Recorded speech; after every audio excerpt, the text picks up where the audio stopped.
Welcome back to Rich Dad Stockcast. I'm your host, Denney, and today we're talking about something most people spend 4 years and 6 figures trying to get, and that's a financial education. But here's the truth. You don't need a college degree to build wealth. In fact, some of the most financially successful people never sat in a finance classroom. So today we're breaking down the fastest way to get what I call a financial PhD without going to college. What skills actually matter? What should you study? What should you ignore? And how do you accelerate your learning curve?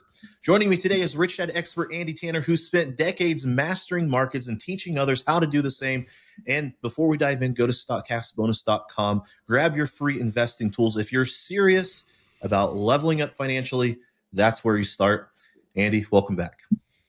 Thanks so much, Del. Great. I'm excited for this conversation for sure. I am too. This is about education.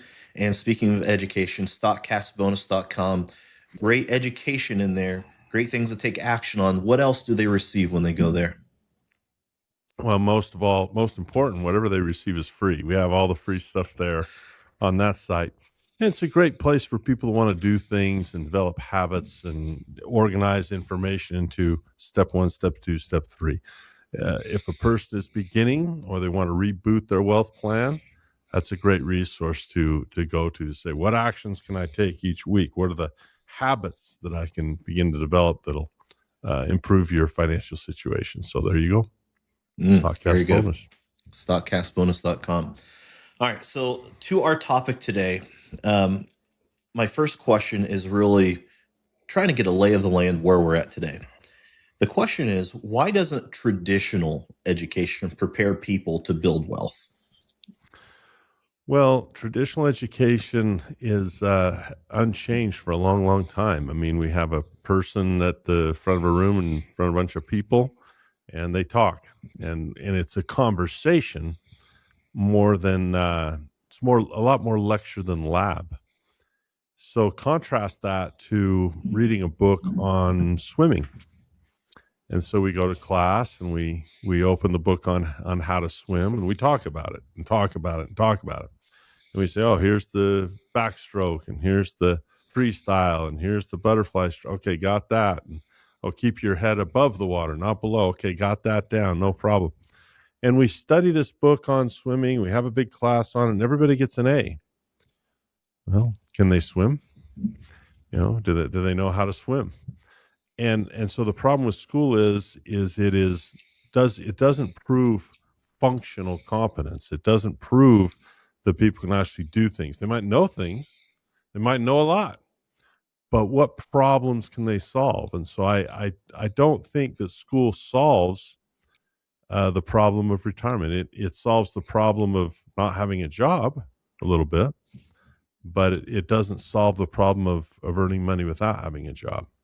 So I think that's why the regular traditional education is ineffective. It hasn't changed in 100 years, and it teaches a conversation more than how to actually do something. We read a lot, write a lot. We read a lot, write a lot, and talk a lot in school, but do we do a lot? Do we know how to solve problems? Now, thinking about the future, there's two questions. Well, number one, I want to talk about AI just for a second. How do you think AI is going to disrupt college, by the way, the traditional education? Well, I don't know that it already has. I mean, there's absolutely nothing that a student can learn in 4 years of study now. There's no book they can read that AI hasn't read. Like before you graduate, maybe you can maybe you get into college by taking an SAT or an ACT, but that computer already can do that test in 10 minutes and get 100% on it every time. Is there anything on the LSAT or the MCAT IQ tests, whatever, that it can't do better than us right now? So it's a little discouraging. Elon Musk, he doesn't have an answer for it. They ask him that question, he just goes silent. He says, look, I'm just kind of putting it out of my mind for what my kids will do, because he doesn't know how they're going to get fulfillment, right? Or how We don't know. So I think, yeah, AI is going to change a lot of how we learn. I think it already has changed a lot of how we learn. What can I learn there that it doesn't know right now? That's okay. So shifting gears a little bit for ourselves, if we wanted to get that financial PhD that we talked about earlier, what core subjects should we actually study? Is it Well, accounting? Is it risk I management? Is it might ruin psychology? You, that. you tell. Go ahead. I might ruin that and jump right to the chase. I guess you said accounting. Accounting might be number one on the list, and we talked about. I'm going to maybe talk about this too early, but I would play the cash flow game. I don't think it's you can learn a little bit from history, and you can learn a little bit from physics and psychology and emotions, and all that stuff can help you. But if you want a financial PhD, play the cash flow game. And that's kind of an accounting game, investing game, where we learn how a financial statement works, all three parts of it, assets, liabilities, on the balance sheet, income, expense on the income statement, and then the statement of cash flow. And what is your cash flow? And so it has all three of them. And if you learn that one, you'll have, that's a great way to get a financial PhD. All right, so let's talk about the cash flow game, and maybe we can go in detail about what the cash flow game is. I don't know how many families are playing board games these days, and maybe we can paint the picture of what it is and what it isn't. I know the other day I saw a friend of mine, and it was a picture. It was a Facebook picture of him playing the cash flow game with his family, and I loved it. Like, just to see that he had his kids out there playing it, it gave me chills. I was so proud of him.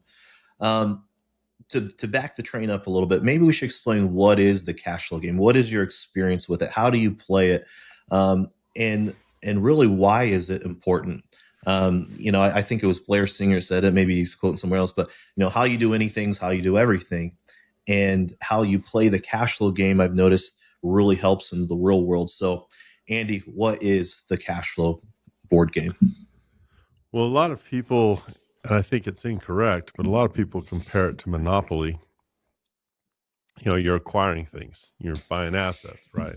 4 greenhouses, Red Hotel. Where I don't think it's like Monopoly at all is that, there's the board game part of it, which is important, but it's really played on a financial statement. And you learn how to audit your neighbor's financial statement. And I mentioned those, three parts of the financial statement. The balance sheet with assets and liabilities, the income statement, income expenses, and the statement of cash flow. And, what is the cash flow?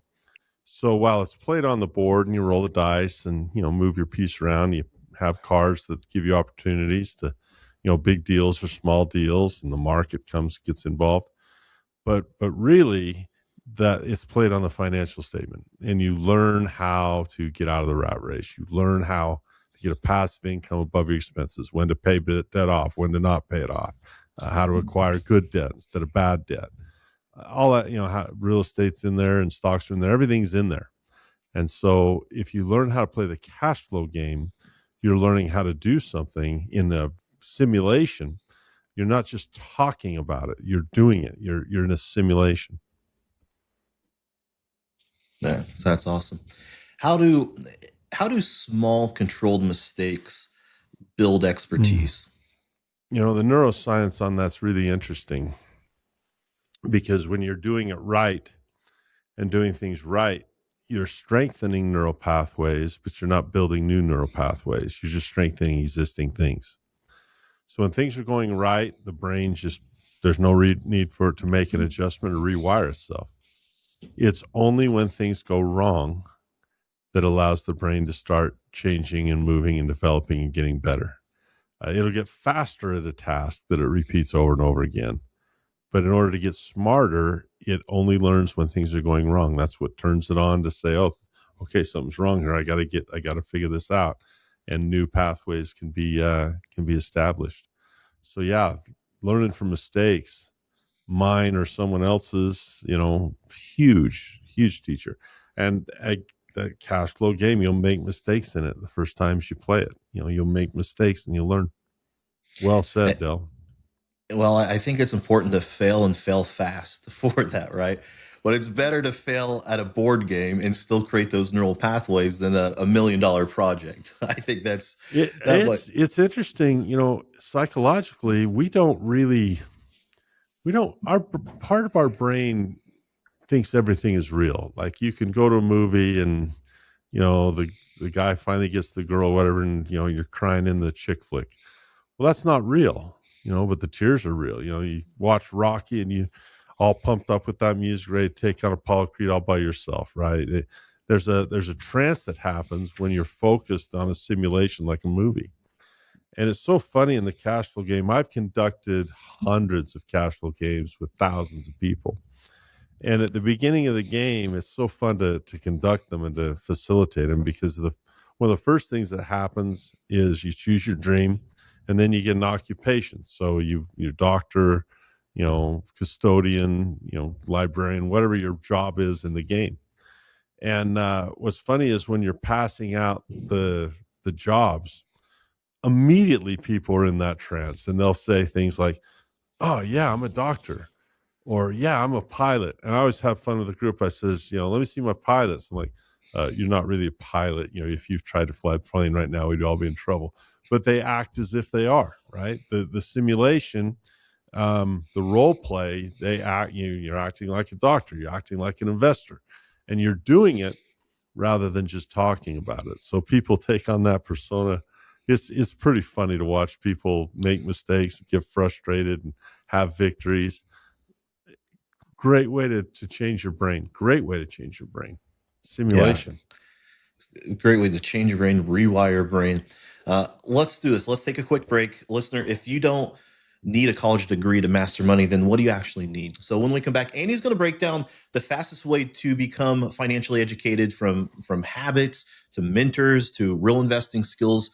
And don't forget, go to stockcastbonus.com, download your free resources. That's where your education, your financial education actually becomes practical. So stick around. We'll be right back. So far, it's been great. I needed a source where I could really enrich my education through stocks. I didn't really have an avenue for it, and it's helped me a lot. The simplicity has really gotten me on the track to where I enjoy the learning as well as it's really solidifying in my mind. And like, they're not just trying to sell you something, they really care about the people that are in the course, and they really do care about you and your personal goals, and what you want to do is to help you and your family and whatever your goals are in life through that. So it's really been great. Welcome back to Rich Dad Stockcast, Andy. So let's get tactical here. If someone wants to build elite level financial intelligence without going back to school, where do they begin? Okay, like I said, we start with that cash flow game, and it's interesting if the way we started with our kids is we started before they could add. They didn't understand addition, so it was really young. And we said, Mom and Dad will be the accountants, and we'll do the addition. And that was really important to learn how cash flowed without any numbers. Robert, in the book Rich Dad Poor Dad, it's really brilliant because the best way to understand it is to take the numbers out and replace it with arrows. So my kids they knew how the cash should flow. They knew what cash was, and they knew how it flowed. They couldn't add up the numbers perfectly, but they knew the direction it should go and the different cash flow patterns it can take. And so having that in their brains at that young of an age, think about that. Before they could add or subtract, they still understood the direction that was flowing, right? They couldn't have measured the currency, the current going through there, but they could see the flow of that current. And it was funny because when they were probably 8 and 10, Robert would have, invite them, and they would travel with us. And he could throw those little stinkers up on stage, and it was an illusion. It was like Penn and Teller, man. It was a total illusion. He had these kids that could answer all these cash flow questions, right? And could, go through these diagrams and understand where the money was flowing. But it was an illusion because my kids are like anybody else. They're just average kids. But they'd played the cash flow game, and any kid could have done it. Any kid could have done it. Because anyone can there's only 4 boxes to really look at, right? And if you understand those 4 to 6 boxes, then all the investing is like that. There's no investment in any other country that doesn't fit on a financial statement, whether it's a government bond or a stock or real estate deal or business. They all work the same way, no matter what language you're in. They all work the same way. And once you learn it, that's why Buffett can invest in Japan and all around the world, because it's the same game. So financial PhD, think about that. You learn the cash flow game. You learn how those cash flow patterns work. Now you can look at any deal out there in the real world and say, does the cash flow pattern work? So that is a financial PhD. Now, speaking of patterns, I want to talk about habits. Habits are so important, habits, routines. So my question is, what daily or weekly habits help build financial intelligence? Well, let's talk about two habits. Bill Gates and Warren Buffett were back at Columbia, where Buffett went to school. They were on a panel, and someone asked, what's the most important thing you guys do every day? What's the most important thing you do every day? And both of them, without hesitation, said learn. So I think a daily habit, we should learn something every day. So you watch a podcast or read a book and do some learning. But I think you also should do some doing every day, right? What are you going to do every day? And so I look at my assets daily. I look at them daily. I don't obsess with them. I don't sit over and day trade all day long, but I check on things. And then once a week, weekly, we do a planning meeting. And my wife and I get together and go through all the numbers and say, where are we at? And then we say, how are we going to acquire an asset this week?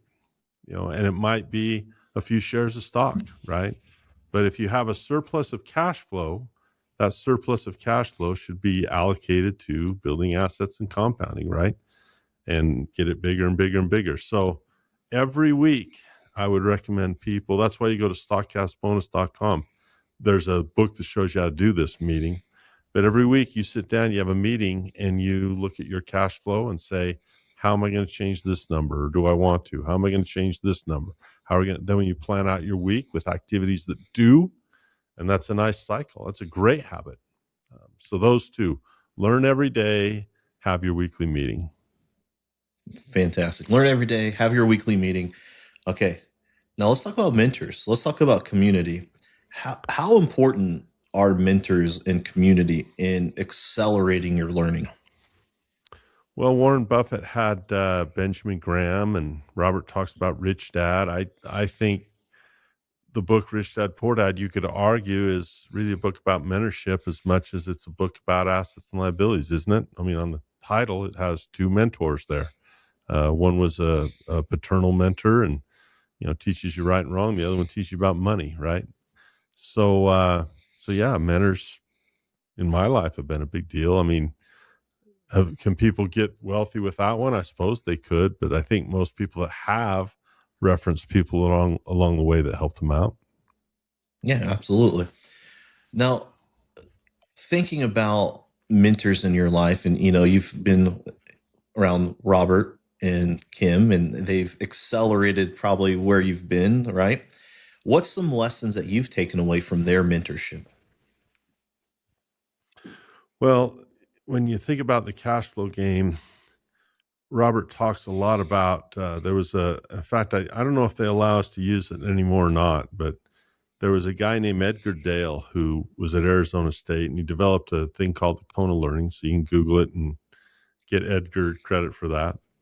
But Edgar Dale, he said, reading, you'll retain some percentage of what you read, maybe 10%. And if you were to share that lesson with someone else and teach it or speak it, it would increase your retention of that topic. And if you were to create a dramatic presentation or play, and you acted it out and made a big presentation about it, it would be even better. And then if you got in a simulation, like a flight simulator for a pilot, where it's almost the real thing, is really, really close to doing the real thing, that really helps you learn how to do something. And then doing the real thing, those mistakes cost a little bit, but doing the real thing is the best way to learn something. And so Robert and Kim, that's why they did the cash flow game, is they wanted to simulate a real experience, get as close to that realness as possible. so they can learn. And so that's a big thing they left with me, is try to get as close to the real thing, if not doing the real thing all the time. That's better than reading a book or watching a movie or whatever. Doing the real thing, or a simulation that's really, really, really close to doing the real thing. Very good. I I'll kind of maybe add my own testimony to that. I started studying the Edgar Dale Cone of Learning years ago, and that really helped me as a teacher. Just thinking about, there's one thing as a teacher to share, but you also have to know how people receive. And when you understand those patterns, it makes a huge difference. Now, going back to education, I want to talk about self-education. What's one mistake people make when trying to self-educate for their financial education? Well, I don't think any effort for education is a mistake. Some is always better than none. What you might be referring to is our system encourages people to do things by themselves instead of as a team. And that's never the best way to get, big things done. It always takes a team. So, they designed the cash flow game to allow people to teach each other. And, the teacher is sitting at the table, right? They're going to teach each other through experience, where you don't need a professor at the front of the room saying, you should do this and you should do that. They're learning as a team. So I think that, I don't think any learning is a bad thing, but at the Cashflow Academy, our coaching program is called small group coaching, and we limit it to 8 people. And you have these 8 people that you learn with on your team, right? And you learn from each other's successes and mistakes. And we do it in a group, just like the cash flow game, people sitting around the table in a group. Because you can learn so much from the question the other guy asked that you never thought of. Or you can learn a lot from this person's mistake, or you're going to share what you've learned and it solidifies it more. So I like the team aspect better than the way school does it. They think looking and getting, an asset from someone else is cheating, rather than being a teammate and resourcefulness. And as long as there's permission on both sides, I don't see anything wrong with that. But they don't give you permission, so you can't do it in school. But you can certainly do it when you get out of school. I call people all the time, say, hey, how do you do this? Can I look on your paper for a minute? Because I'd like to see how you do it. And most of them will say, yeah, I'll show you how I do it. I find it also interesting too, just from a wealth standpoint. I feel like the more successful people are, the more apt they are to share it with other people too. I find they're the biggest givers of education and knowledge. Yeah. I think for most people. Yep. If someone wants to start earning their financial PhD this week, what's the first action that they should take? Go to the Rich Dad site and get a cash flow game. We probably have a URL for them. I don't know what it is, but if you haven't played that and you want the financial PhD, that's the step. Go get one. I don't remember how much they cost. I know they cost more than Monopoly does, but I also know it's worth it. So, go get one if you haven't played it, man. It is awesome. Great way to learn cash flow. I couldn't agree more. Let's do this. Let's wrap up. I think this is such a phenomenal place to end it. And I do believe that if you go on the Rich Dad website, you put in the code Andy, I think you should be able to get 10% off site-wide. Really? So give it a shot. There you go. There we go. A financial PhD isn't about letters after your name. It's about skills, discipline, and understanding how money really works. Andy, thank you again for laying out this in a practical roadmap, if you will. And listener, if you're ready to take ownership of your financial education, go to stockcastbonus.com right now. That's where you're going to find free tools and education designed to help you build real investing skill, not just information. And if this episode challenged your thinking, like it, subscribe, share it with someone who thinks college is the only path to financial success. Listener, you're not here by accident. You're building something that most people won't. So stay smart, stay invested, and we'll see you next time. Thanks, Phil. This podcast is a presentation of Rich Dad Media Network.